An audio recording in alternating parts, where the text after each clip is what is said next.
Moisture in cameras and lenses can always be a problem. When you bring a cold camera or lens from the outside into a warm environment, it's going to fog up, and that fog can sometimes get into the lens itself or into the camera, and that can cause mold.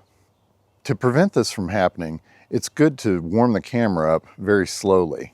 You can do this by just simply putting the lens caps on and putting the camera and lens into your camera bag and letting it warm up from there. A little trick is to take a plastic bag and put the camera completely inside and squeeze out all the air.